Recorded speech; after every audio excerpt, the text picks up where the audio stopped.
Hey, this is Misery Loves Company, a weekly social reading series hosted by miserytourism.com. Every Friday, we welcome outsider and transgressive writers to come and share their work with us. And what do you know? Somehow it is Friday again. So let's get into this. Bizarre is up first. Good evening. So I have a piece to read. It's a review, and I have the link in the chat so you can look at it. So this is called Fall of a Prophet, Cormac Era, a review by me. The following review was written by artificial intelligence. An excerpt from the upcoming novel Body Count by Manuel Marrero was published on Misery Tourism on May 22nd, 2024, and can be read at the following link. This contextualizing blurb you are reading right here was also written by AI. Actually, it wasn't. A human wrote this part. It's the following part that's AI. The article, Fall of a Prophet, Cormac Era on Misery Tourism, appears to delve into the decline and disillusionment of a once revered figure, drawing parallels to a prophetic or messianic downfall. It likely explores the themes of societal and personal disintegration, the erosion of ideals, and the impact of cultural or philosophical shifts. The narrative might intertwine personal anecdotes, literary analysis, or social commentary to underscore the loss of faith in a guiding figure or ideology, reflecting broader existential or nihilistic undertones. For a more precise summary, I would need to access and review the content directly. In the excerpt, Fall of a Prophet, Cormac Era by Manuel Marrero, the author mentions e-girls in the context of societal critique. Marrero uses e-girls as a symbol of contemporary culture's shallow and performative aspects, contrasting them with the more profound and authentic struggles depicted in Cormac McCarthy's works. He appears to critique the rise of online personas and the commodification of identity, suggesting that these trends contribute to a broader sense of existential emptiness and disconnection in modern society. In the excerpt, the phrase militarize your social ecosystem suggests an aggressive and strategic approach to managing one's social interactions and online presence. This could involve being highly selective and defensive about who is included in one's social circle, actively curating content to shape perceptions, and perhaps engaging in tactics that ensure dominance or control within social networks. It implies a shift from causal or passive social engagement to a more calculated and combative stance in navigating social dynamics. Based on the excerpt, the novel likely explores themes of societal decay, personal disillusionment, and the search for meaning in a fragmented world. The excerpt portrays a character engaged in a chaotic confrontation with law enforcement, which hints at a broader narrative involving rebellion, the failure of authority, and perhaps a critique of contemporary social structures. Given this setup, the rest of the novel might delve into the protagonist's past, motivations, and the events leading up to the moment of crisis. It could explore the characters' relationships, their interactions with a corrupt or collapsing society, and their internal struggles with identity and purpose.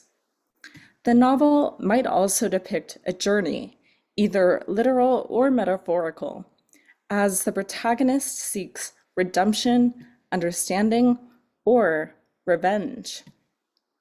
The novel's tone and style suggest a raw, unfiltered look at human experiences and emotions, likely with dark, gritty elements that challenge the reader to confront uncomfortable truths about society and themselves.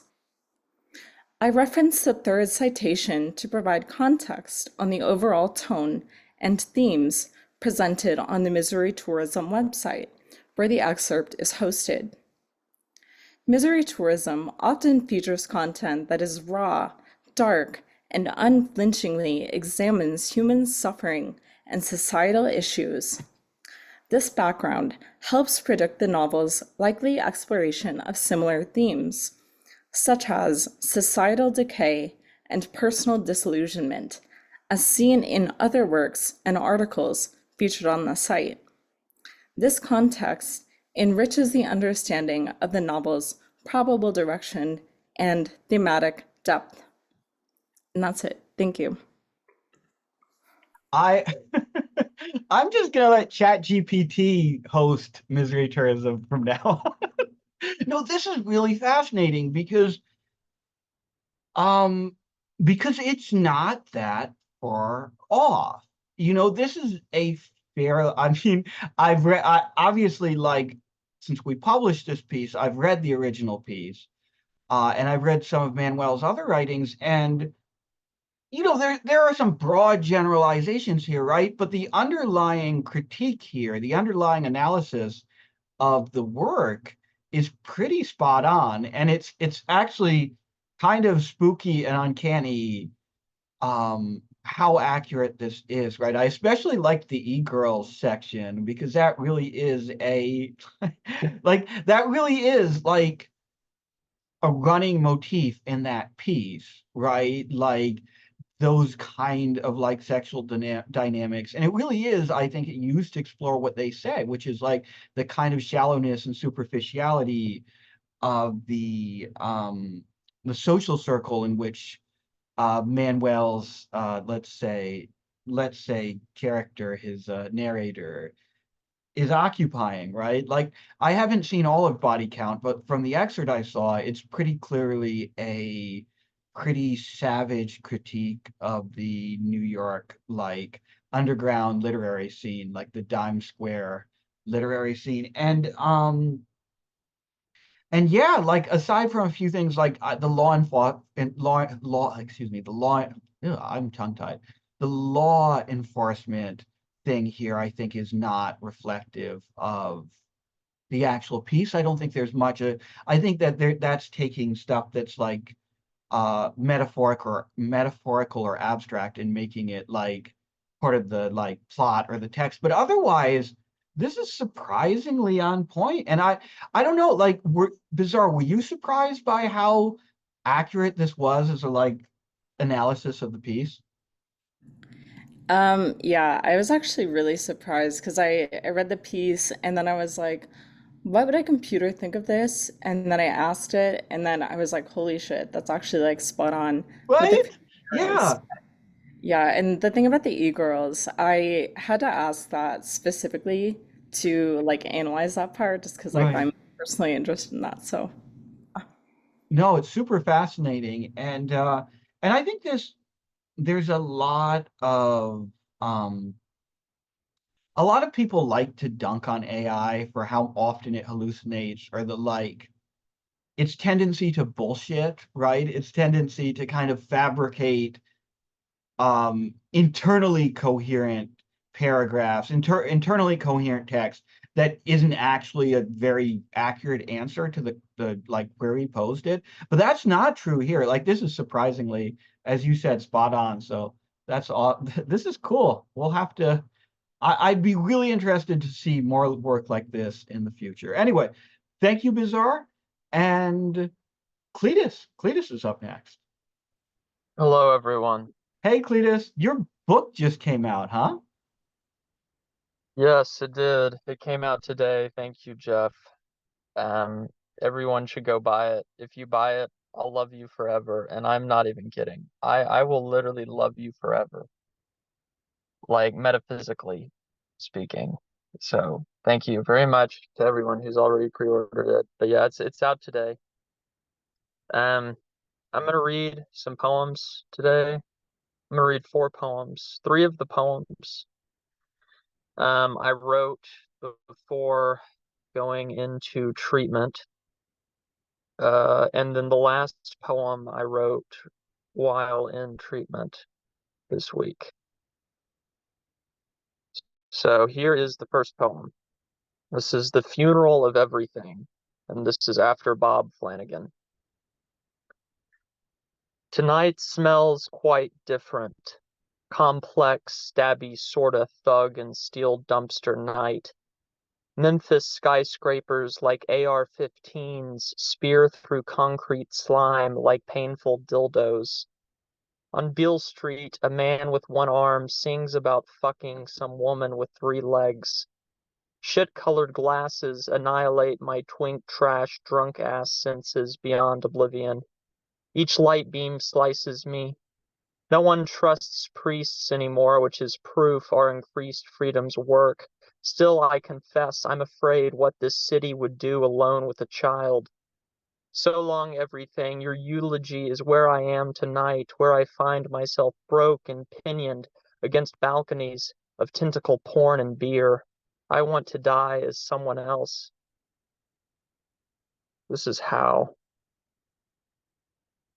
She's a seemingly slutty sorority girl. He's a ferociously fuckable frat guy. I'm talking about my left and right brains.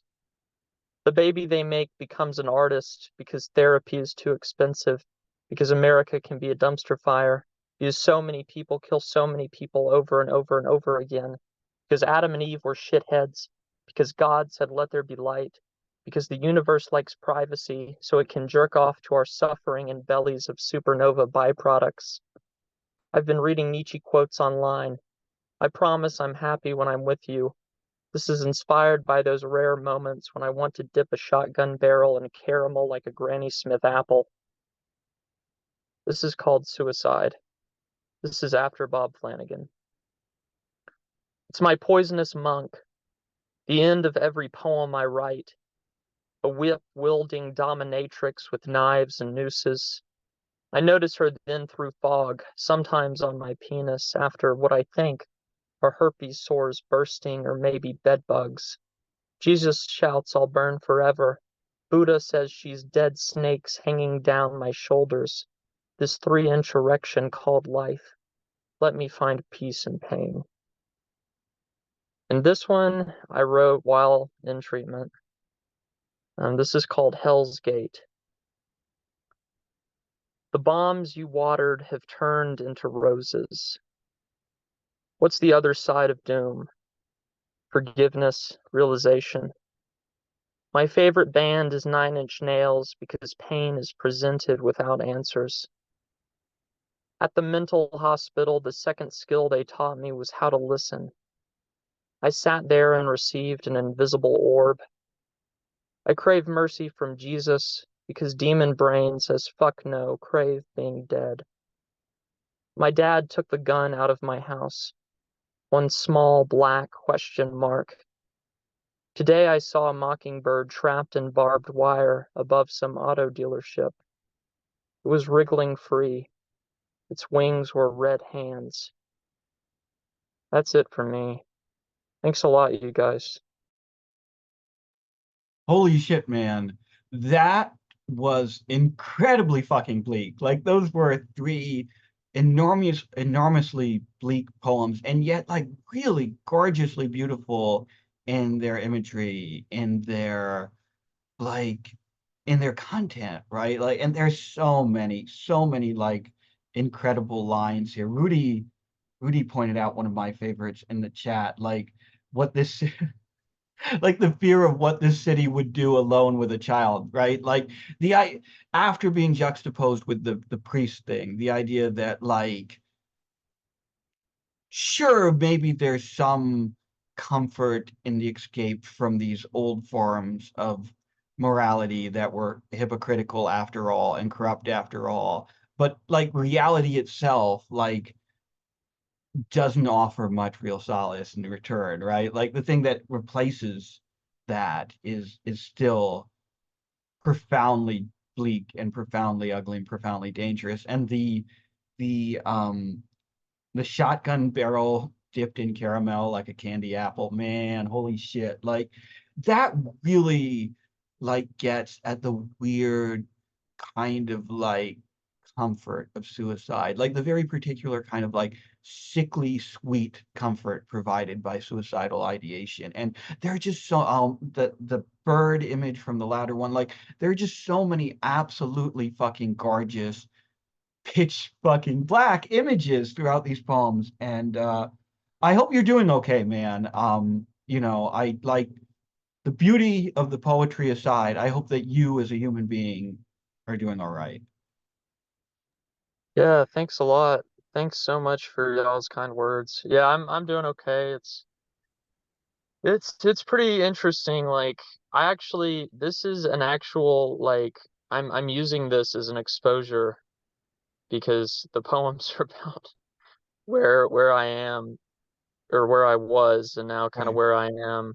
Like so angry versus I hope some hope, like yeah, so I'm actually using this as like a exposure trial that I have to do. Um, Absolutely. yeah, thanks for um, inadvertently being a part of that, and I appreciate it.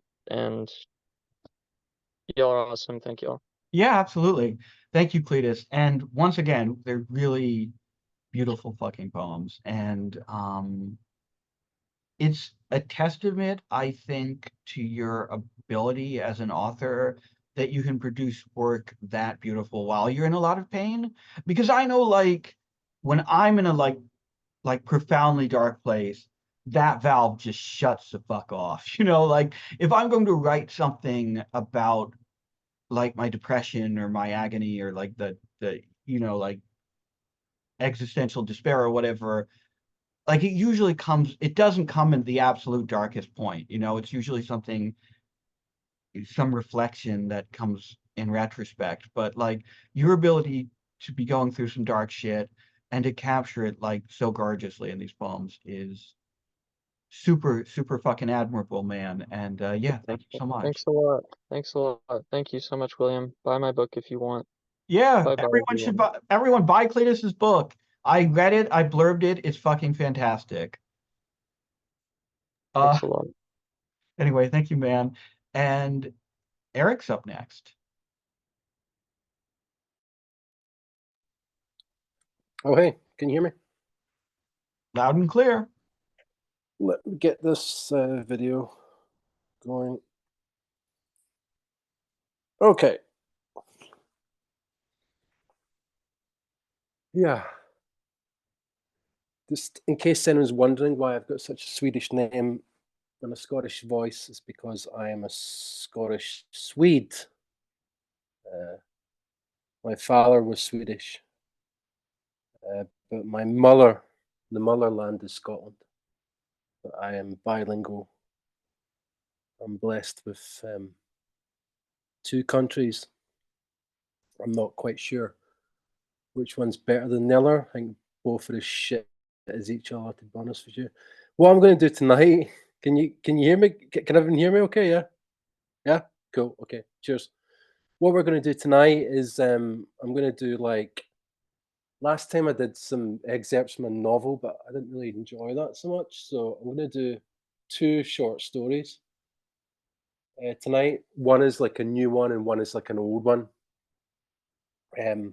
But they'll both be like new to everybody because I'm not here so often because it's like 2:37 in the morning in Stockholm. But here goes. Okay, and excuse my bloody accent. This one's called "You'll Always Find Them Up by Where the Cotton Grows." It's autofiction. Okay, here goes. I ran Birch 4 days a week down to Charleston from North Carolina, where I was based. Been doing it much shy 8 years. One time they substituted me Doug Fir, but it wasn't like that pure white birch. Anyways, replaced it at Port next time I was there. I ran Eastern mainly, got my 12 and longers at Ecom, studs and Chaleur. A big industrial guy once said them Chaleurs were the best time he'd come by. That made me feel pretty good.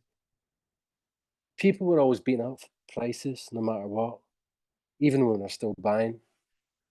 You kind of listen with a deaf ear. Makes no difference to me. My whole career ran smooth until the lines out east got real hard. It was hard to get a car due to the strikes. Bloody Canadian CN. They needed the velocity count to get a pass. Made their own mind, made that, had the volume though. I got friendly with a guy called Mulheron heading up Southeast Lumber Company out of Kernersville. NC ranked our guys top of the heap, he would say. Liked his panel straight edge square.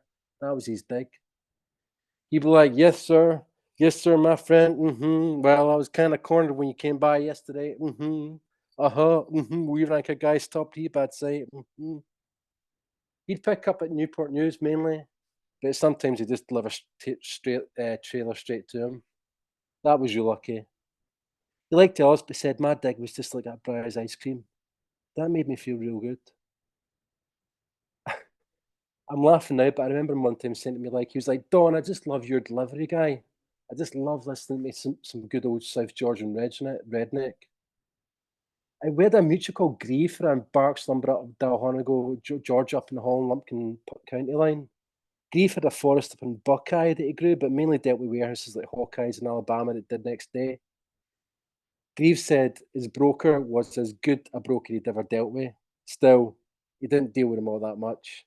He went mainly with the Texans and the Pacifics. Jobs a dime a dozen out there, you would say. Eventually, Grieve, me and some other guys got a co-op going, running storage down at the docks until the sheds were occupied by travellers. We were a little embarrassed about that, but we let them be until they figured out what it was for doing. But everything went south when one of them fell into a giant tub of side cones, which is like a strong laminating glue for cross timber or cross laminating timber. Consequently, we were forced to clear and secure the shed for its own good, and the boy was real beat up. He was not in good shape at all. Everyone bailed in the co-op, but I was determined to wind some insurance money out of the whole thing. I had a little bit of success with a suit and a clipboard, but it's a numbers game, I get that. I was getting ready to bail completely in industry when I met Big Steve. Big Steve, he'd worked technical production for one of the sawmills near 20 years and rep the conglomerates as sourcing mechanicals for DC Comics, Batman, etc. Steve was real pissed that some of the mills were closing up, but he was thankful for consignment up in Montreal and Philly. He liked the North American sheets the best because it met requirements for a substrate DC used or something to that effect. But he preferred the blue-white shade, European shade.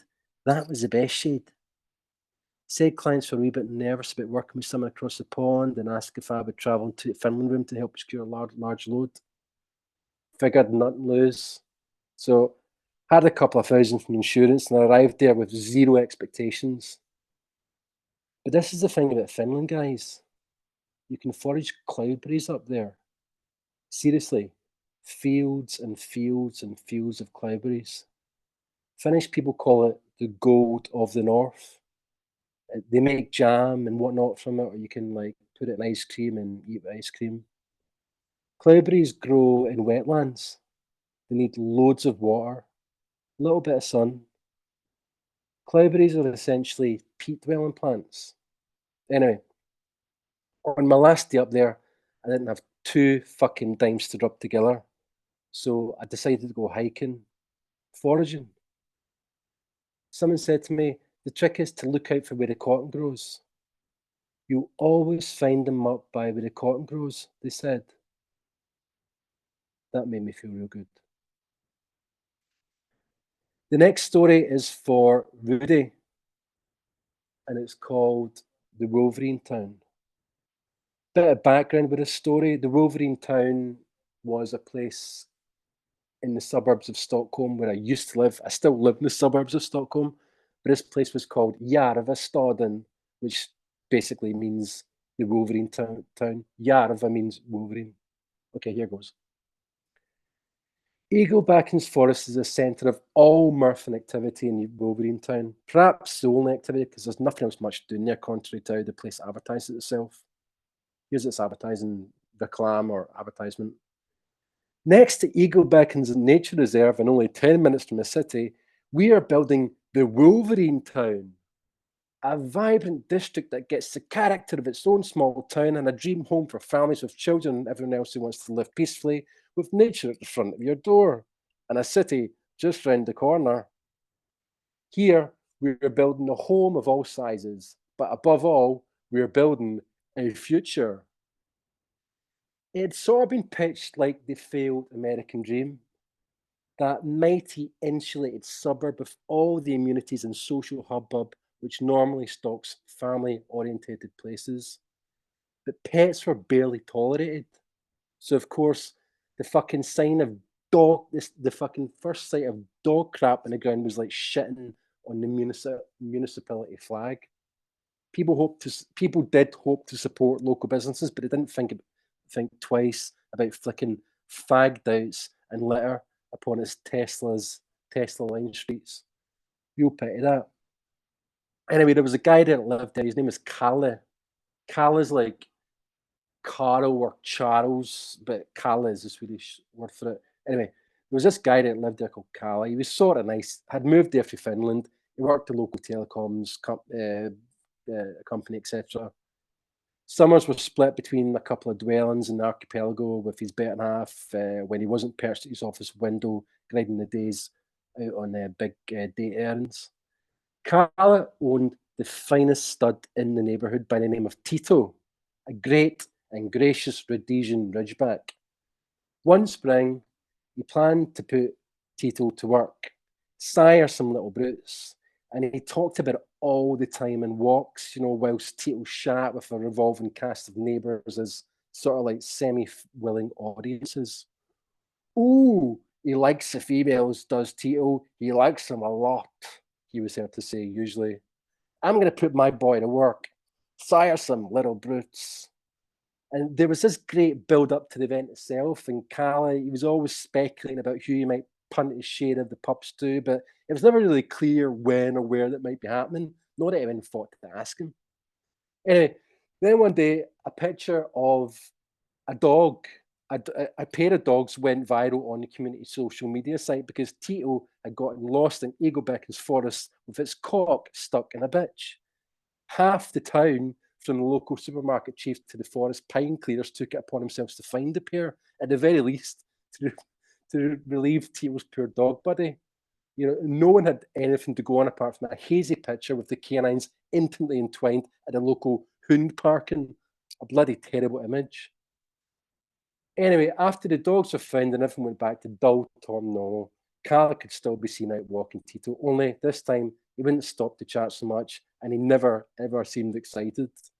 His broad, pencilly eyes had contracted to shorter stares. His head, mostly bowed, had begun to resemble a peasant. Soon, Kalle, he'd do anything to avoid eye contact. He and his dog Tito started taking unnecessary detours, for therein lingered a fear of bumping into a man of ken. At times, Kalle's family considered leaving the Wolverine town. But the dogs were fine. The end.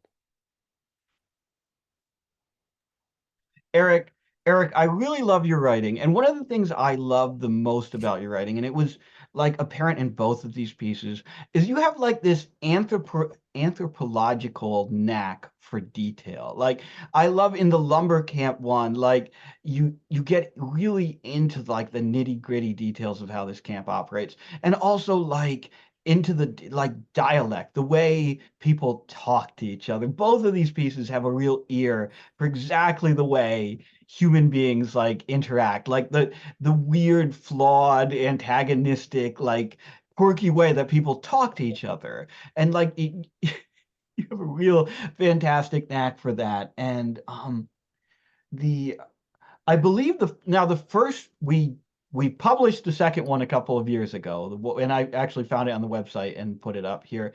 Now the first piece, I don't know if I'm spoiling anything, but by saying this, but we're going to be publishing that as part of Rudy's autofiction / world building month, I believe. Right, Rudy? Sure, yeah. Eric? So I'm really Yeah, no, definitely. I put it in the tweet. So yeah. Oh, that cool, one, cool, cool. Forward to what people do with that. Oh, cool. Because yeah. Hell yeah. Cool. How you doing, Rudy? You good? Yeah, man. I just want to say, the Wolverine Town is one of my favorite pieces ever that we published on Misery Tourism. I like the way that it's good to see you perform it like visually, because Yeah, you got a really animated way of speaking and doing the gestures and stuff, and it makes it a lot yeah. funnier. I haven't actually read it. That's the first time I've fucking read it since we put it out. So yeah, it felt pretty good actually reading it and reading it. You know, sometimes when you like publish stuff or write stuff, you just like write it, publish it, and then sort of forget about it. You know, but Yeah. that's the first time I've read it in like a couple of years, and yeah, Oh yeah. it felt good. You know, and Rudy, it was my first interaction with Misery Tourism was with you and that story. So yeah, I really appreciate you guys inviting me into your community of people. It's really amazing, and yeah, I can only like praise you for what you're building, and I hope you continue in what you're doing because it's really amazing. Yeah, thank you a lot, man. I Yeah, really thanks. appreciate that. It's always it's really heartwarming to hear that like that the site or Misery Loves Company are having an impact on someone, like that we're actually Yeah, touching people in some way. So it's always nice to hear. And thank you so much for reading. absolutely. These are fantastic stories. And like Rudy said, the Tito line from the Wolverine Town just played. Uh yeah, thank you so much, Eric. Thank you, thank you, thank you. And oh, I think Rudy's up next. Yeah. I'm going to read some bullshit. Just a second.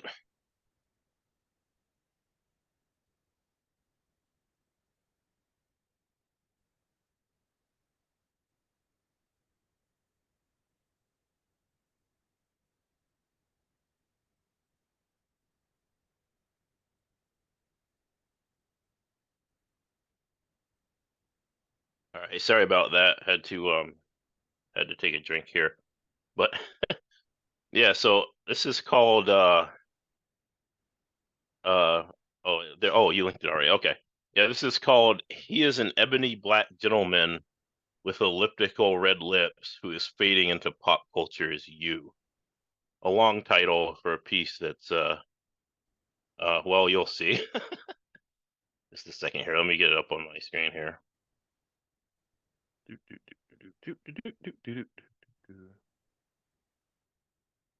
But yeah, sorry, my thing is actually fucking up here. Hold on. Yeah, I have my computer is now spec to run Multiversus, so I've been doing everything with the joystick because I'm fucking retarded. But anyway, this is called He is an Ebony Black Gentleman with Elliptical Red Lips Who is Fading into Pop Culture's You. Big buck, never broken. They call him boss. Mayhaps he's over there token. They call him boss. Keeps the die meetings woken. They call him boss. He ain't no fucking token. Boss nigger. Nigga, I'm not joking. They call him boss. Hear these words he's spoken. They call him boss. Gil Scott, Boy and the Heron. Get the Japanese folk in. Boss nigger. Over hard eggs, man. Gotta stay yokin. They call him boss. Eggman with the science whip. Skirt! Pull up with the wheels. Smoking. He can ride. At war racing Vulcan. He can shoot. Adolf Hitler once said something like, Ich Heigen von Niggens von Kikens von Stoken. Don't take nothing from nobody. King Von leaves the shy bitches soaking. Cause he's black. Spooked authorities poking. Yeah, he's black.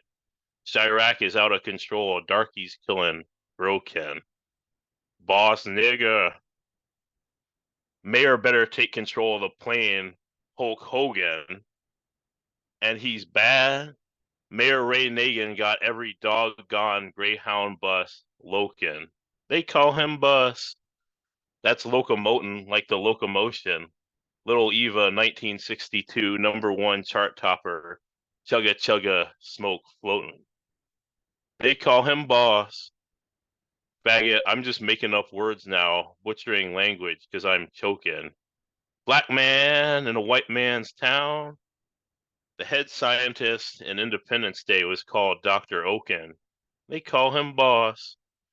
I'm performing like an Irish housewife trying to keep her husband at home so he won't go out starting troubles. Keep the bloke in. Boss nigger.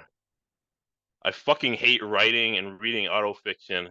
I'd rather read some Russian faggot named like Peter P. Prestrokin. They call him Boss. When I wrote about my dad, my autofiction tutor told me to leave the stroke in. They call him Boss.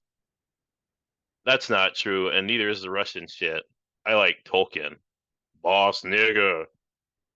I'm changing up the rhyme scheme now, chopping it like Chopin. They call him Boss. I mispronounced that Polish composer's name because who gives a shit, comma, Falcon. They call him Boss. So do I want the K or not? No, Ken. They call him Boss. Ken is in Ken Kniff, the pedophile from the Eminem skits where he was eloping.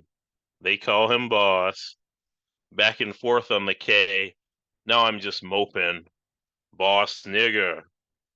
Haven't had any breakthrough success with my ketamine treatment, but here's hoping.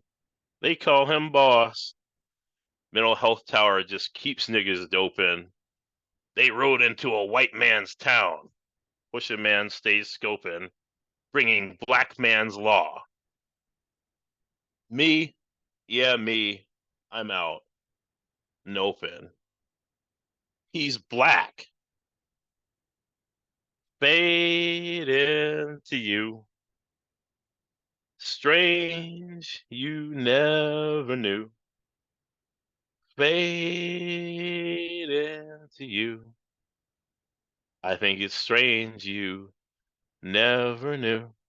And that's a really bad rendition of Mazzy Star's Fade Into You. Thank you. Oh man. Oh man. Man, the use of the theme from that exploitation film, the name of which I cannot say on while this video is being recorded. Anyway, the incorporation of the theme from that film into this piece is fucking incredible. I love the like no fucks given, like carefree, like playfulness of this piece. And I love the fact that that like slowly sags into like actual in an actual like auto-fictional element, right? When it gets into the ketamine treatment and stuff. Like um that and like it gets real, right? It gets real at the end after being like somewhat silly and playful at the beginning. And that's the kind of like tonal variety that you're able to pull off in a lot of your work where you think you've got the tone nailed down and then just when you think that like it switches it up and it becomes something else. I also the like I don't think I've ever heard that Mazzy Star song, but the way What? you use it as like a coda to this piece is so like tonally dissonant that I really dig that. Like it's so like you like right like they're both musical Yep. pieces, but like it's so at odds with what's come before that it's really effective, I think. So Uh, yeah, like the Mazzy Star song is really about like, it's a 90s, one of those 90s ballads. I, It's really about like this longing and losing yourself in someone else kind of thing. And when I started this poem, it was about like a person, like maybe me or someone specific. Mhm. And then that part became lost as it kind of dissolved into pop cultural references. I just kind of let that aspect win because it felt better and Right. it sounded and it flowed better and just came easier. So I think a lot of my process involves that to some degree. I wanted to highlight that in this piece because it was such a big part of it. So like, Yeah, just let it that's great. Like let go of the like wheel, right? Just let the piece go and see right. where it fucking goes. I'm taking shit in the chat for not knowing who Mazzy Star is. Oh no. Well, I mean, I think, yeah, I mean, it's a really good ballad, I think, and I think a lot of like the idea of having um like a relationship with pop culture is some kind of unrequited love type of thing. That was kind of Mhm. what the idea was there. I think a lot of people who do similar like referential shit, like you're kind of entangling your work with this monolithic enemy, like or entity, this big Katamari ball, human, like artistic capital or whatever you want to call it, Right, and but right, and uh, so like yeah, the Katamari ball is like a really good way of looking at this piece because there's like a core of something in there that you started rolling, right? And all of the yep, pop culture shit is yeah, stuck to it. exactly, exactly. No, well, thank you for for humor. Oh God. Also, Ramona says I only listen to rap, which is not true. I would say about rap is maybe like 35% of what I listen to, Ramona. But anyway, thank you, man. And Jeff is up next. Hey everybody, Hey, Jeff. everything's been really great so far. I just wanted to say that. I have two poems. Uh, if we have time for that, and the first one is alt lit type of poem. I titled it "Bad Advice." Whatever you do, just don't be yourself. One of the worst decisions of my life, getting sober. Eat raw chicken, get in shape like Liver King. Support Israel because of the second coming of Jesus Christ. Join the military. Be a man. Invest in crypto. Do keto. Quit smoking. Pay your credit cards. Tighten the belt.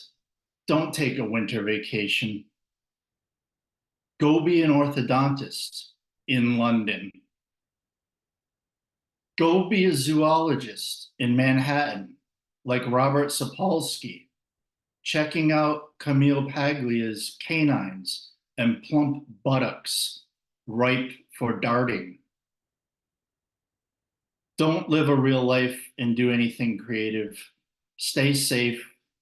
They will only dissect your lore and prove how wrong you were to sell something for their own benefit. That makes no sense, but it's true. Disguise your smell. Use deodorant so others cannot communicate with you. What's one of the five senses anyway? You know better than your brain about what is best for you and your body. Worship Iraqi tribes' primitive belief system. Adapt to it to Starbucks ordering. Numerologize your order. Become a Freemason doctor and treat patients according to the laws of Freemasonry. If you had to fly one flag at your house, which one would you choose? Salute either way. You should pay me money to be able to visit me at my house. Providing for your children is selfish. Work equals freedom. The people united will never be divided, said the drone operator on lunch break over a gin and tonic at the cigar bar. Why would anyone leave sex work? Hourly fulfilling orgasms, student loans paid off, buy a house. Better than starving away in a factory. slaving away. Don't pick your nose. Don't use bug spray. If you let a few mosquitoes bite you, they will leave a trace, and eventually the swarm will stop biting because they could tell that you'd already been bit. Wear a mask to save other people's lives. Don't drink unless it's tonight, because I already charged $1,000 to my credit card in order to be here reading this poem to you right now. Wake and bake. We can save Mother Earth. Recycle trash. Stop your crying.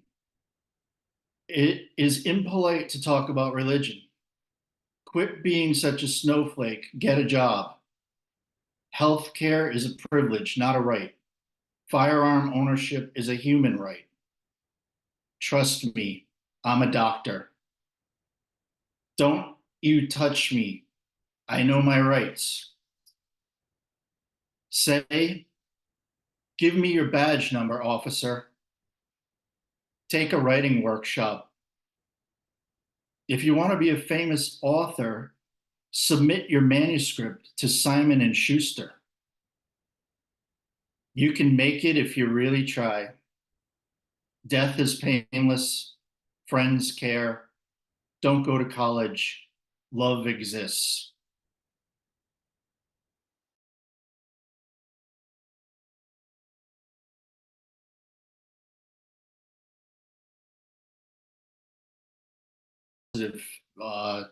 Sappy poem. We'll see. I had not cried for 14 years, hiding in New York. The city wouldn't let me. I went out at night, dry. The moon made the murdering increase, but the city is medicine, curing poetry from ADHD and seasonal affective disorder. Every kitchen serves sacred ingredients. My therapist stopped listening. When I told her I wasn't paying, I preferred the city's opinion over an expert's drilling. I craved the ballet for breakfast, hardcore punk to rock me to sleep, fresh bagels to cure my panic attacks, and wine for the heartache. But the city started triggering my asthma. I wheezed my way through the art galleries. I turned blue in the film theaters, in the ER at Mount Sinai for 12 hours. My neck veins inspired spaghetti entrees in Little Italy. I'm so sorry to say the city eventually caught me crying in the alley. But as I strolled, I found myself admiring the dishonesty of it all and took great pleasure in peeling back the layers upon layers upon layers upon layers of the onion. Jeff, these are fantastic. They're both like exceptionally funny, first of all. The first one, I love the way the first one is structured. I love the way, first of all, like every every line there is in fact like uniquely bad advice, right? And I love the way like you ease the reader or the audience in with this like rat-a-tat, like quick rattling off of things that are like commonly considered to be like things you maybe shouldn't do, right? Like things that advice that rings hollow. And then it becomes more and more like elaborate and weird and hilarious. Like they get longer and longer. It gets more absurd. And yet like remains like terrible, terrible advice. And then it like peaks and starts whittling back to like become more and more mundane, more and more direct until you arrive at that final line, which is an absolute fucking killer, right? Love exists. Like, and you like train the reader at that point to like be reading with a specific tone, right? To be looking at this with a specific kind of irony and a specific kind of disdain and a particular like readiness to laugh at it. And so when that final line exists, like, oh man, that just kills. It just slaughters, like, and it, I think, preps the reader to respond. Like they want to respond to that with knee-jerk hostility because I think like we all kind of want to rationalize love in some way or another. Like we all want to like, as like silly and obvious as it sounds, romanticize the idea of love. And like there is this like real resistance to anything that questions the like veracity or reality of love. And like so to have it arrive where it does in the poem is just really fucking scathing and I think like perfectly placed. Now, the last poem is fantastic because like it manages to be like funny and satirical at the same time it's actually a like really like heartfelt and like kind of quasi romantic poem about like not like a naive approach to city life, like going to the city as a young kid and expecting like all of this kind of like expecting a certain kind of like romanticism from the city, a certain kind of like hard-boiled romanticism or whatever, and instead like having that whittled away slowly by like mundane reality. And I love like the like allergies, right? Like the just day-to-day irritations of this thing and the way that like eats away at your like youthful idealism until you do end up crying in the alley at the end and it kind of flips back on itself in a kind of glorious way. So these are really good, Jeff, and I really enjoyed them. Thank you, man. Thank you, William. I'm super grateful for your commentary and support. It means a lot. Really appreciate it. And thank you, everybody. Yeah, thanks, Jeff. And Ryan is up next. Ryan. Okay, what's up, guys? Is Eric still here? I have a question for him. Eric is He is. not here. He He's is here. here. Yeah. So Yeah, since you're yeah, what's up? since you're Swedish, can I ask you this? Do you like Young Lean? What's your opinion of Young Lean? Of who, sorry? Young Lean, do you know him? Like the Young rapper? Lean. You don't know Young Lean, okay. Oh God. Did he just die? Because most of them are getting shot here at the moment. There's like a real like no, there's a real like in Sweden a lot of like rappers are getting murdered, sadly. But Oh, yeah, sorry, no, do continue. No, I'm not aware of that. I'm not aware of Young Lean. okay. Do continue. All right. Anyway, so I've got kind of a lot to read tonight. I don't know if that's okay, if there's like a time limit. No, go Like- knock yourself out. Okay, I will definitely. So I've got comedy to read since I went to a comedy show last night and I was up all night just like writing down lines because I couldn't sleep. But yeah, I've been kind of going through a lot lately, so I have a lot of output. It's kind of crazy how that can work sometimes. And at the end of this, I'm playing 8D chess right now, but I might have a rap to read. It's possible it doesn't exist. Oh hell yeah, let's do it. All right. Anyway, here's the comedy first of all. So here it goes. So let me tell you about crazy people. If someone comes up to your door saying, "Who the fuck do you think you are parking your car on my side of the street?" you can just say "fuck off" and close the door. A crazy person has had millions of these negative ass responses from voices in their head, and they can't just close the door or they'll die. So people are nice enough to make their dreams a reality and shout negative ass shit at them their whole lives. I guess there's no joke here. But just be thankful that for you, when people leave, they really leave, unlike your ex who is totally thinking about you right now. Crazy people have no sense that it's not normal to go through what they're going through. And they get told that and they get told that and it just brings them down. So I don't think that people should do that. I mean, how would you feel if every time you breathe, that's told you breathing is not normal? Because it's not. Most people don't do it.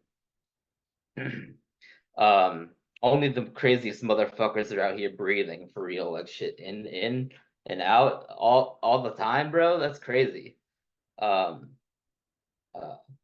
So take it easy on the psychos. They're probably killing all the dragons you've accumulated by not having fun around the innocent. And by that, I don't mean by being rude to kids. I mean by not taking the shrooms when your spirit guide miraculously manifested itself as a dreaded. And I mean that in both senses of the word. White dude with cum stains on his rainbow Indian pants who was trying to turn your bad time at a party into an even worse time with a better ending. A trip to the psych ward that makes you feel like the fucking hero of everything. Everything. A trip to the psych ward that flips reality upside down for everyone.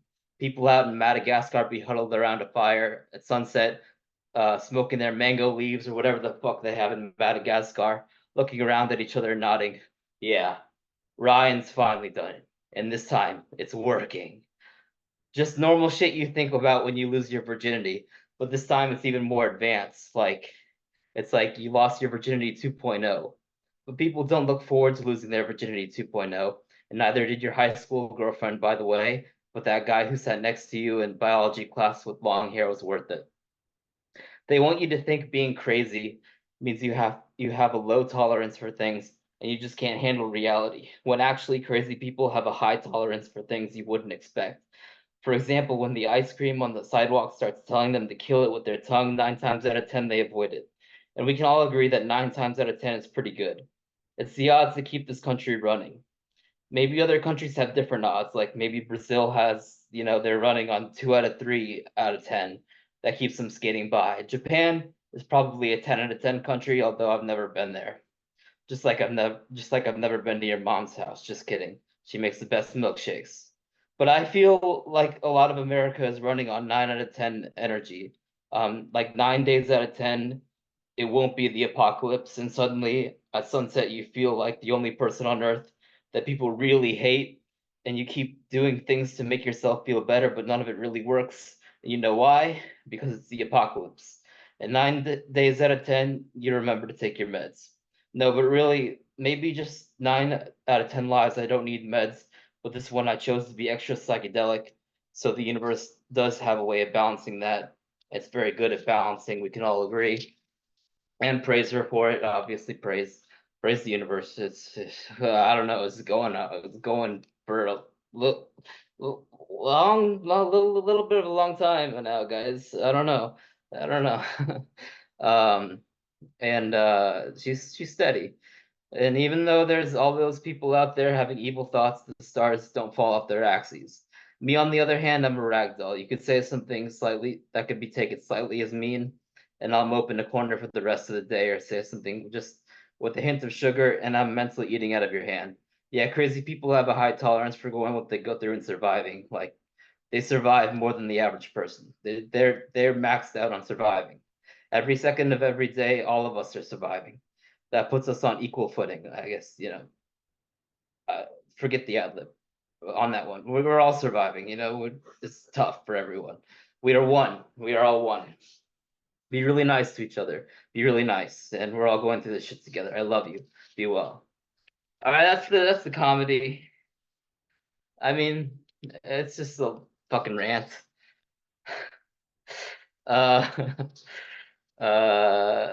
Yeah. Anyway, here's the poetry. It's gonna get nicer from here on out. It's gonna get nicer. This one was published by Do Not Submit. The next one was too. Sebastian, that's nice. Yeah. Yeah, anyway, here it goes. Where can love belong? In a universe that is only love.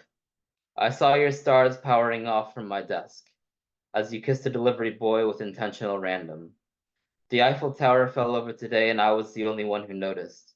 This is how it goes when they pour glasses of you perpetually, but would never mention your first or last name. I am the holy scream of an asteroid, because your life was built far from me.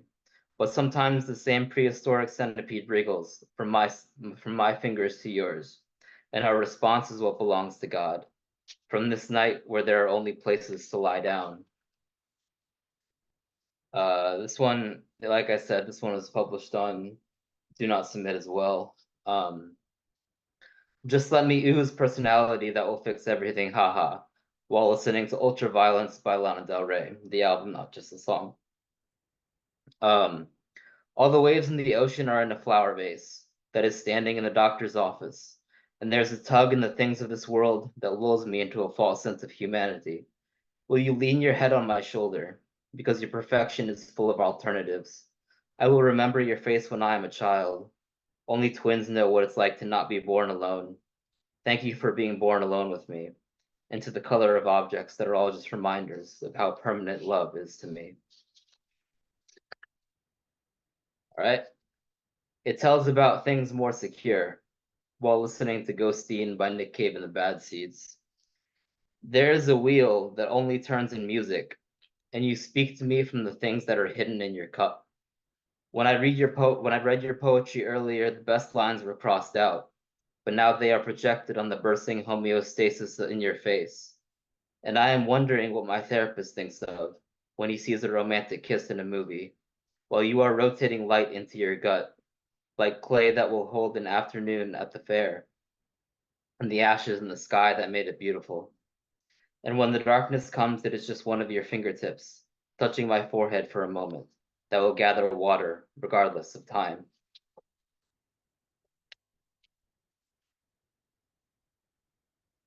Have you ever tried to analyze a smile?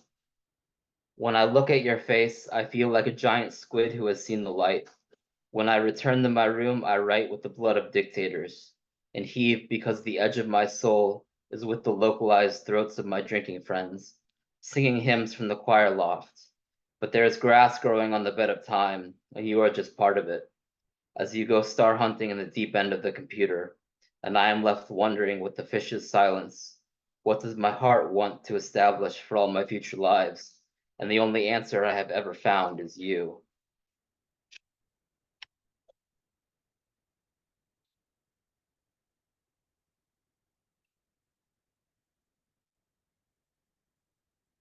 I am trying to convince you to go to the diner. The window of a church peeled off its haggard skin, and you saw me across the field, tangled up in the storm's excrement, breathing nefarious through my poetics hangover. Meanwhile, there's an in-your-face angel calling my plant fake with his fingers, and I can't reveal my humanity right now, because no one has gotten ready to experience it. After all this time on music's dumping ground, and because I know you are somewhere, letting the rainwater from a film get inside of you. We only have what makes us tender. The sunlight on the concrete fuzzies as the crevice of grass talks of something more ancient, screaming that this moment made you too. And I wonder if I could ever touch the photograph of me that God gave you so you could find me in this lifetime. I've never seen a kitchen as so vibrant as yours.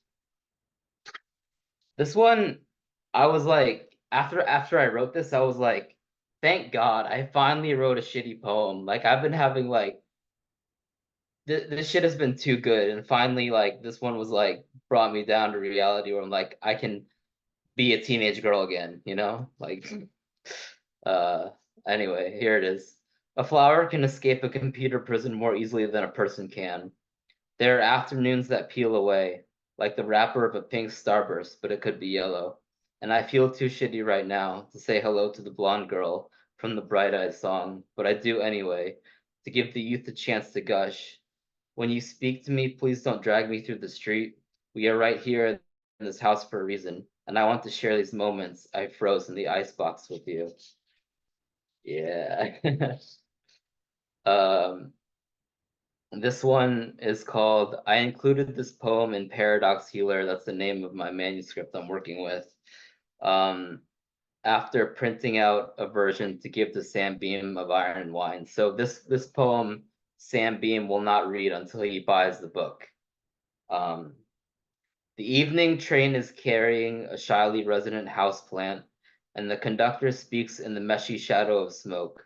As I daydream of living under your dinner table, when we pass by an unnoticeably glistening pool hall, where men have gathered to nurse an illusion, and somewhere there's a child throwing band-aids into the sea. That always makes me cry.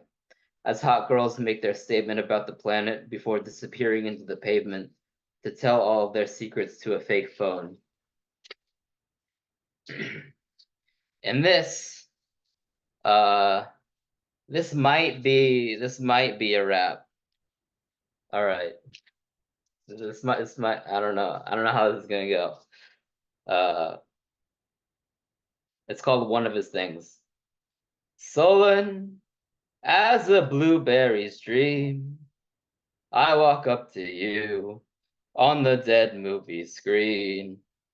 The first thing I learned to take apart was screaming old rockets, little girls' hearts, goes to the jailhouse squiggling through, and a gulp of the jittering greenbow stew.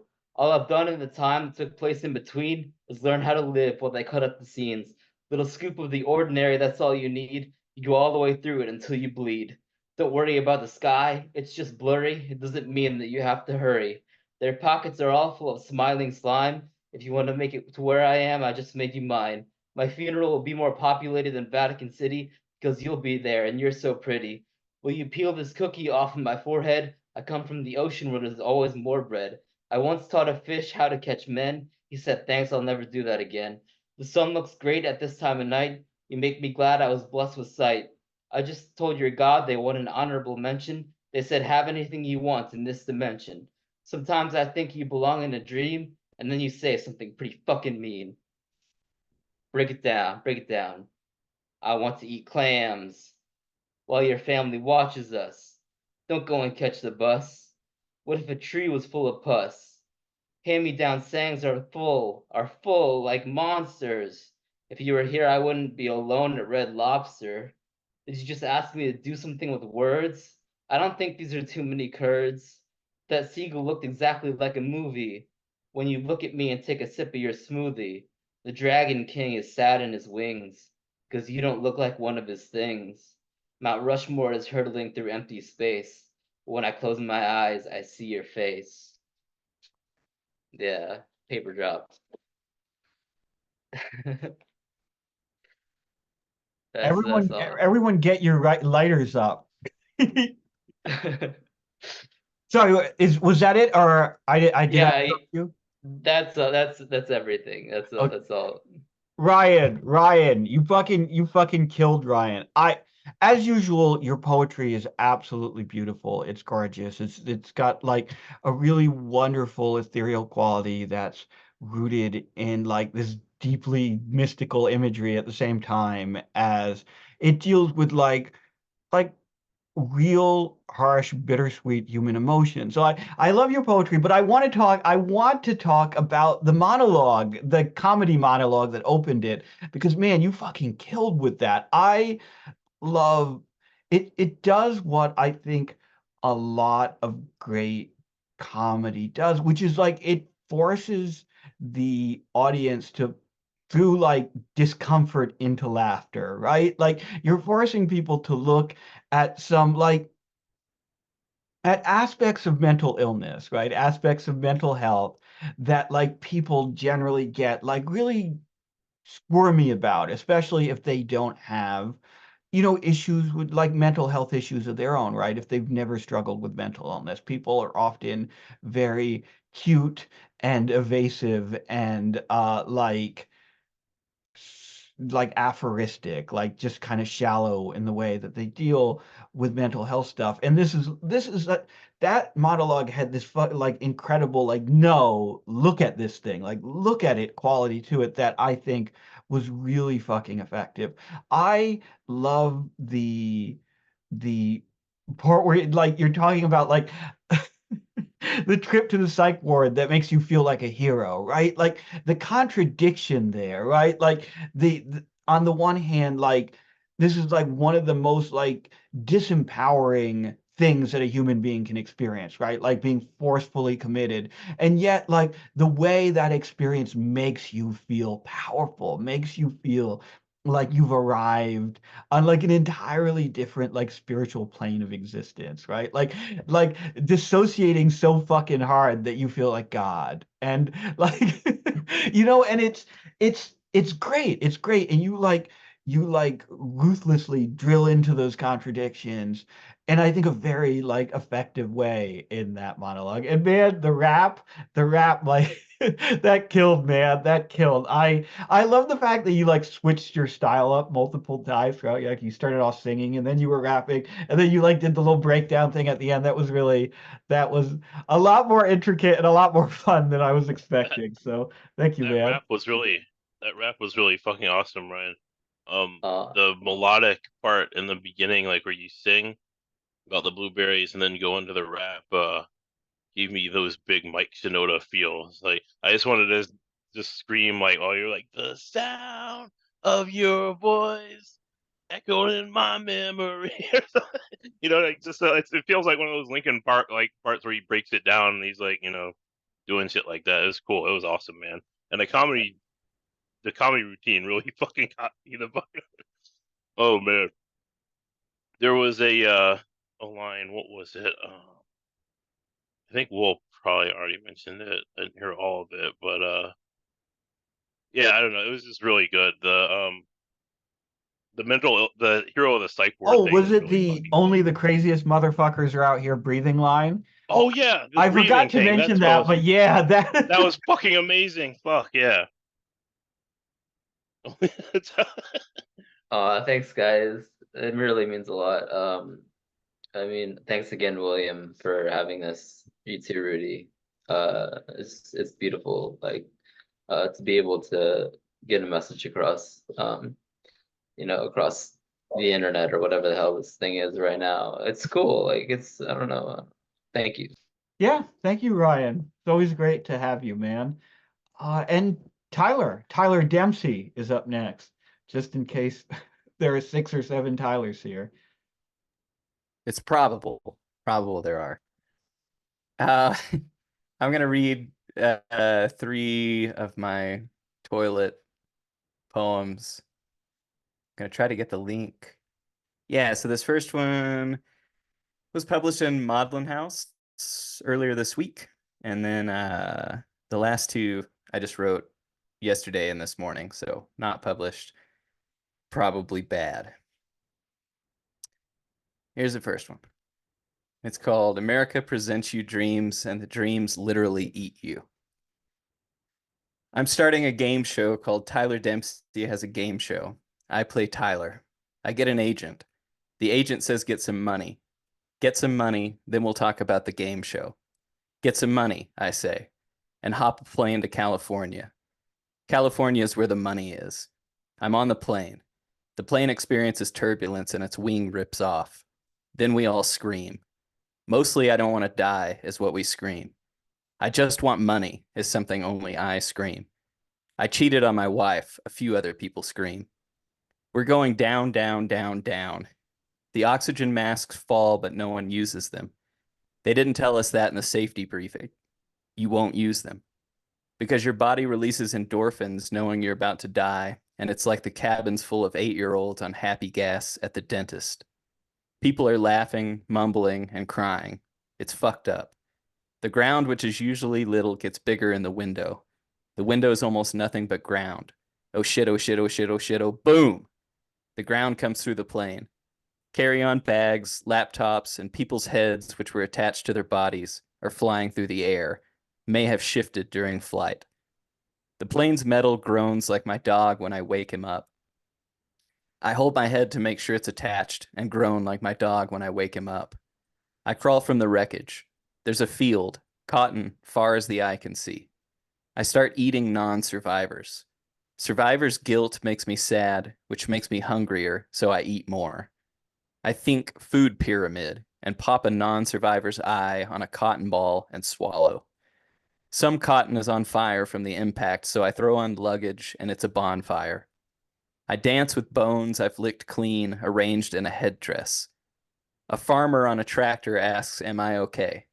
I have survivor's guilt, I say, putting on a face while hiding the headdress. He takes me to his house. It's him, 3 sexy daughters, and 20 chickens. I say I've heard this joke before. What? He says. Nothing, I say. The daughters' skirts flutter like maybe we'll be out back later. I smile and burp, and for a second the eyeball almost comes up. Can I have some water? I ask. Cotton farming sucks, he says. I'll say, I say. We were thinking, well, I guess what everybody's thinking, right, girls? I ask what? Maybe we'll start a game show. What? There's lots of money in game shows. We want that money. It'll be called A Cotton Farmer Has a Game Show. I'll play the farmer. I say, you're our first guest. The daughters stand, unbuckling their overalls and lasciviously licking their buck teeth. Okay, I say. The little one works my zipper, and the tall one does corkscrew motions in my ear with her tongue. Then the middle one stroking my erection. You should take this to California, I say. They start eating me alive. I don't want to die, I scream. I just want money, I scream. I cheated on my wife, I scream. My parts get strung across the room on scythes and rakes and other farm equipment on the wall. That's how the cookie crumbles, America, the farmer says, winking toward the camera. And let me get these other ones up. They're just on my notes app. These are short. This first one's called, Of Course He Didn't Say That. He's a Farmer. Quit being such a goddamn ignoramus. Clem slapped the boy's head, scooping a giant spoon of mashed potatoes. Maud, gimme him collards. Clem leaned back, loosened the enormous belt buckle, zipping his wranglers to free his abdomen. He began shoveling food and sucking air through his missing teeth. Woo-wee! That's sublime cooking, Maud. Spurs jangled at the door. Earl and Edward entered. Ed, don't you drag that insufferable, odoriferous pig perfume to this dinner table, hear me? Ed flung his boots and ran at the boy. Ah, Ma, he's turning me into a toidle. Stop turning your brother into a turtle, Maud shouted. Ed grinned and plopped down, Earl joining at the other end. Had a gall-blasted hen nearly turned me into a quadruplegic, Earl said, raking coleslaw onto his plate. He smeared a dinner roll through the leftover juices. Wet mouth sounds and farts took over, each of the Jenkins descending on their plates, allowing their voices a brief reprieve. These gall-damned politics are nothing but a demagogue. The shoot-dang proletariat don't even know what democratization is no more. Ed snuck a ramekin beneath the chairs. Ma, he's boiling my foot with tomato sauce. Quit burning your brother's foot with tartar sauce, Maud shouted. Hellfire, Earl. Didn't I say no judicating over supper? Ma's got a condition. You trying to kill your ma? We all know them 1%ers high on the hog, 'cause they done convinced the chattering classes we's a bunch of inbreds. Gots to where they'll hand any suit liquor they see their freedom, so we don't overrun the US of A with our dumb, inbred offspring. Maud gazed at her hands folded on her lap. Don't give me that look, Maud. You know I'm right. That's all for the second one. This last one is called I'm Touching Your Poem. I am touching your poem. I am taking it in my mouth, lightly pressing your poem with 2 fingers. Not so much to get inside. I want you to imagine what it would be like if I did. I'm beating up that poem. I'll ask a few questions. This'll help with screening. Are you actively engaging in poems? Have you had poems with anyone new in the last 2 months? Have you engaged in anal poems? Have you, or have you not, thought of stroking my poem? Perhaps while idling in traffic. Would you give me poem if people might see? Ever heard of confessional poems? Did they make you hard? Wet? Did you ever yell poem out the window as a teenager when the pastor who lived across the street was running inside? Was he with his kids? Has a person ever touched your poem when you didn't want them to, after you told them to stop? Has anyone told you you look like a poem in a little hat? How often do you poem? How often do you use a condom while having poem? At what age did you start to fantasize about poems? Does it do anything if I touch your poem like this? How about this? What if I lick here while I'm doing it? All right, that's it. Tyler. So I want to talk about that last one and then circle back to the other one because Sounds I good. really okay, first of all, it's fucking hilarious, right? Like it's beautifully uncomfortable. It's very, very funny. And like it honestly though gets at something about the relationship between obscenity and art, you know? And I Mhm. like the fact that in this poem, the word poem is not just replacing one obscenity, right? Like it's Mhm. not a consistent obscenity throughout, which would have been like the easy way out here. Instead, like the way in which the poem is obscene and like the nature of that obscenity, like it like morphs and changes throughout the poem where sometimes it's like erotic, right? Like it's just Mhm. utterly erotic. But then it will like there's the like where it's like like the where were you touched on the poem one or whatever, or the like have you ever been had your poem touched when you didn't want it to? Or, like where it becomes like, oh, okay, it becomes obscene in a more like distressing way, you know? And Mhm. also like the moments when it switches backwards and like a poem just becomes a poem. Like the confessional poetry line is one of my favorite lines in this piece. And where it lands in the piece is so perfect because you're used to poem as functioning, you're used to the word poem as Right. functioning as like expletive, right? And then Mhm. you're like, oh no, but then it also says something that's pretty true about the nature of confessional poetry and like what that's doing, right? And what that's revealing and what it's hiding. So this is a fantastic piece. Thank you. The first two are also exceptionally funny, and I think really pair well together in the way that they like are both pieces about like Americana and American identity that refuse to slide into the like easy satires, like the Mm. easy American tropes and the easy American archetypes and the easy like um commentary about like what the American dream is or isn't, right? Like, and whenever they start to, you spiral off in another direction in a really wonderful way. I the the way that the plane crash arrives in that first piece, just when you think you know what it's about, just when you think you know what the joke is, right? And then and then oh my God, the whole survivor's guilt section after the plane crash is one of the funniest things that I've encountered in like recent memory. I love the line where like where he's engaging in cannibalism and then he's like the survivor's guilt made me hungry, so I ate more. And that's so like so true to a certain brand of like narcissism, right? And it's still like about America on some level, right? Like it's still about that experience, like the like rationalized experience of Americans. And in the second one, it's the same thing where like you think you know what the joke is, right? And then the piece becomes about like actually no, you like you thought you knew what the joke is, but it's not that. And then you settle into the idea that oh okay, like this is a satire of like how we like of like parodies of like Hicks and hillbillies and stuff. And then that slides away from you too, right? And it becomes this like it like this and it becomes like this satire of the like Chapo trap house form of like you know leftism, right? Where it's like the enlightenment of the proletariat or whatever. Where it's like no, these hillbillies are gonna figure that shit out and then they're gonna and it just keeps evolving in this really funny and wonderful way. So yeah, those were all very good, Tyler. Thank you. Thanks, William. Thank you, Rudy. Thank you both for doing this. Yeah, thank you, man.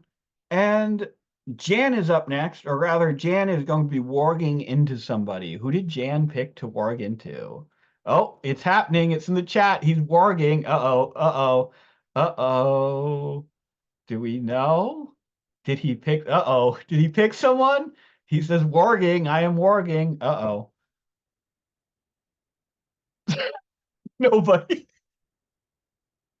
Oh, okay, okay, okay. Elaine? I think you killed her, Jan. Hello. Hey, Mullane. Hey. This one's called Father's Day poem. So maybe it's about fathers or something. Father's Day poem. My great grandfather was from Armagh. My grandfather was an alcoholic. My grandfather was a habitual criminal. My grandfather was a bastard. My grandfather saw his father die, his head crushed by a 1943 Chevrolet. My great grandfather was from Armagh, and he left Armagh to have his head crushed by a 1943 Chevrolet in America. My great grandfather left home to die. My grandfather beat his wife. My grandfather beat his kids. My grandfather was once so drunk that he slept through a house fire. My grandfather was a house fire. My grandfather was spoken of in hushed tones, a walking miscarriage of a man. My grandfather was with NORAID and, mythically, my grandfather was in the Irish Republican Army. My grandfather was 12 feet tall, and his corpse is the foundation of the house we all live in. We all live in my grandfather's corpse. My grandfather died alone one cold morning, and when he died, there was great celebration. My father is alive, and he will die. The day I stopped being afraid of my father was when I realized I could outrun him. The day we started being friends was when he became too old to hit me. My father is my best friend. My father is mistaken for an Australian. My father goes down to the riverside to collect driftwood, and when my father goes down into the earth, I will not celebrate.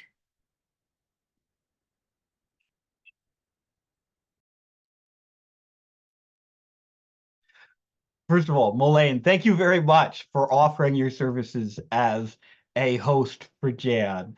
And you did a really wonderful Overdue. job of reading the piece. Uh, I think you really got at the cadence of it, like in a really effective way.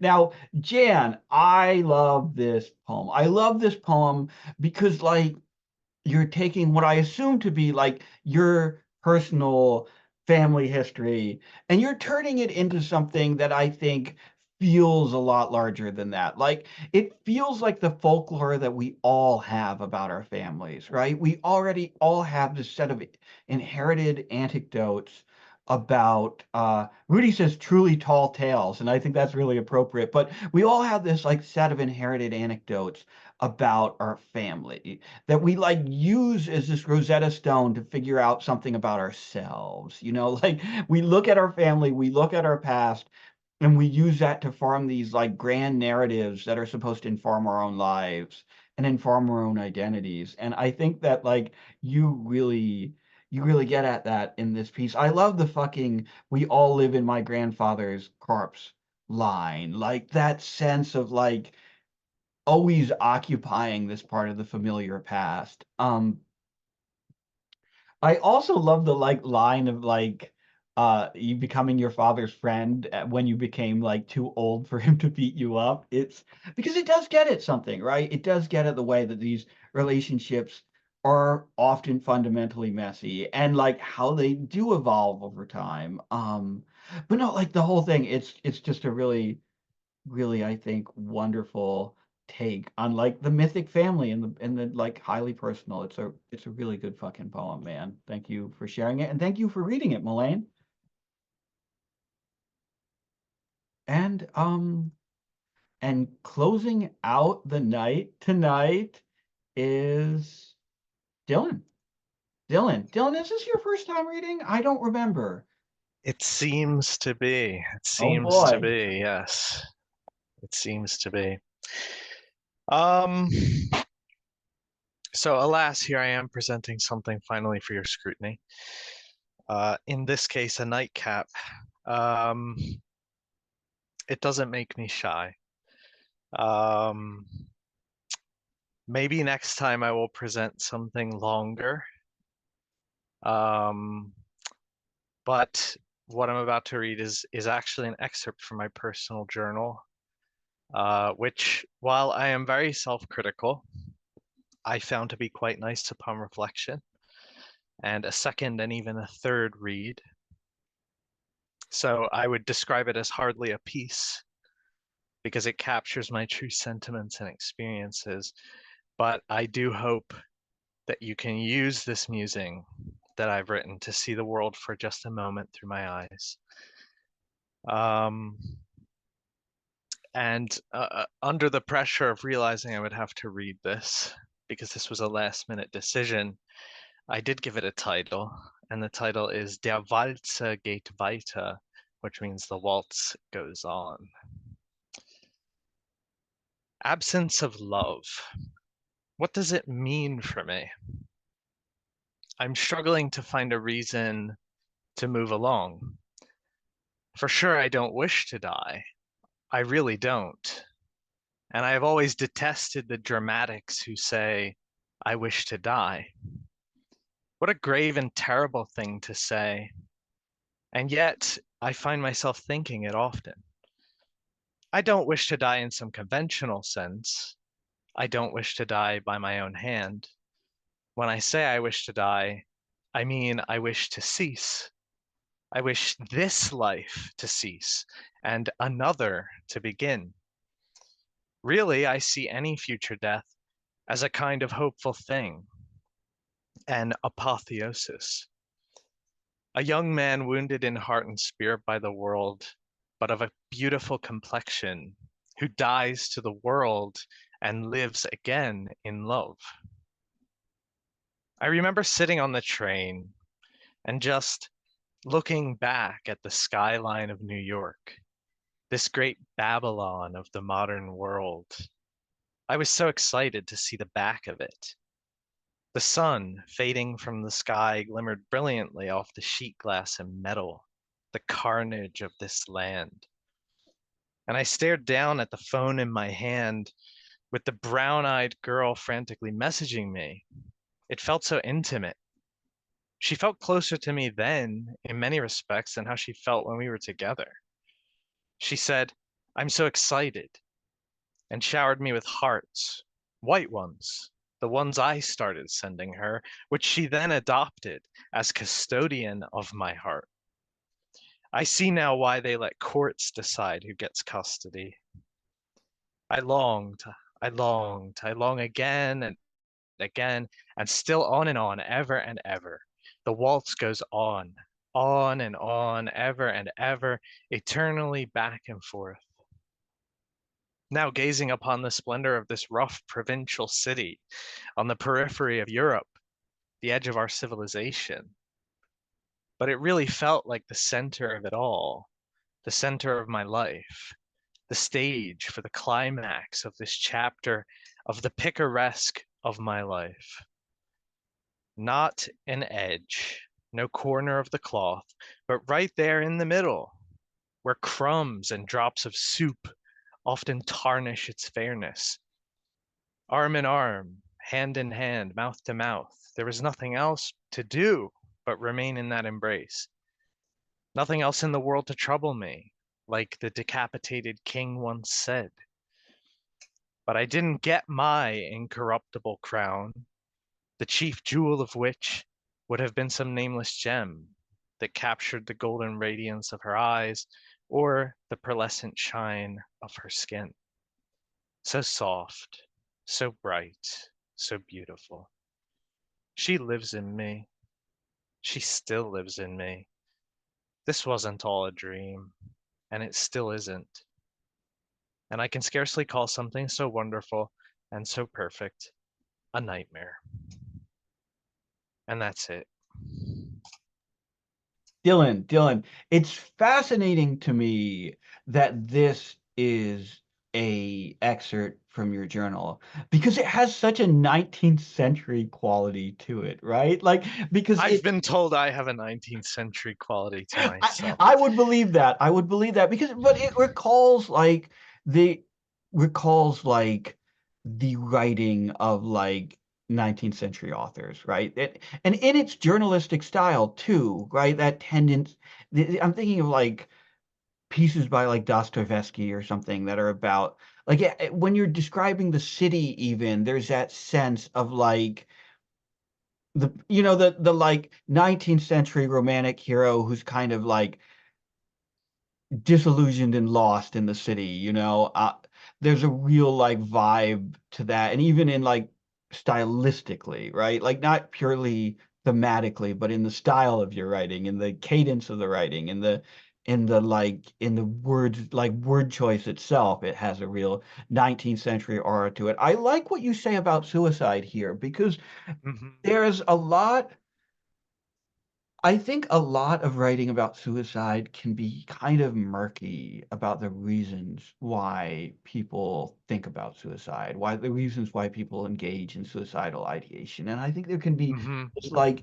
easy folding together of like, oh, well, people commit suicide because they hate themselves. And like, sure, there are people out there for whom like suicidal ideation is mostly about extinguishing the self. It is mostly literally about destroying the self. But there's also a large portion of people who have these kind of thoughts. And I count myself in this category who view it as a means to escape a world that they hate or that they find abrasive Yeah. or that they find intolerable, And I think that's a real distinction that I think people lose track of sometimes, like the desire to destroy yourself, not out of self-hatred, but to some degree out of self-love, right? Like Yeah. there's a certain amount of like love for yourself. Sometimes an excessive love of self. Yes, exactly. That feels out of step with an environment that feels oppressive or feels frustrating, like that feels like it disrespects you or And I humiliates you or degrades I you, like that Jen just said suicide as self-preservation Yeah, because no. because that's the sense in which I use that imagery in this excerpt from my journal. Yeah, no, Because I'm with Jan here. that's how Suicide I as would that was self-preservation. exactly what I was thinking. Yeah. It was As a form of self-defense. Yeah, death absolutely. as a Yeah, kind of ascension rather to something greater, you know. right, A, right. and a religious view almost like a yeah, that's exactly why I use the word apotheosis, it's a becoming divine out of the squalor of of reality, Right. the often quite intolerable, awful, ugly, disgusting squalor of reality. No, absolutely, absolutely. And I think that's something that I think you'd be shocked how many people like can empathize with that, have had feelings exactly like that. So yeah, man, it's a fantastic piece. I really and like that sentiment, right, fits so like perfectly within the frame of the like 19th century style, right? The like like it's Yeah. because it's even that idea of like attaining some kind of like higher life through death is a profoundly romantic idea and is a profoundly pre-modern idea. Oh, absolutely. It's a kind of combination of just as the 19th century romantics were, this sober Christian thinking Mm. combined with this classicism, combined with this sort of a way to excuse rather than self-denial, it's the opposite, you Yeah. know. Well, it's great stuff. Thank you, Dylan. Thank you very much. And I think that's it. I think that's it for tonight. I want to thank everyone who read tonight. Thank you, Bizarre. Thank you, Cletus. Thank you, Eric. Thank you, Rudy. Thank you, Jeff. Thank you, Ryan. Thank you, Tyler. Thank you, Jan and Mullane. And finally, thank you, Dylan. This has been Miseryless Company. We do this every Friday night, 8 p.m. Eastern Time, 5 p.m. Pacific. If you want to come and join us, we tweet out the link from our Twitter account just before we begin. The Twitter account name is Misery Tourism, at Misery Tourism, all one word. That's it, guys. Thanks so much. I'm going to leave the Zoom meeting open here in case people want to hang out, but that is it for the reading portion. Thanks again. All right.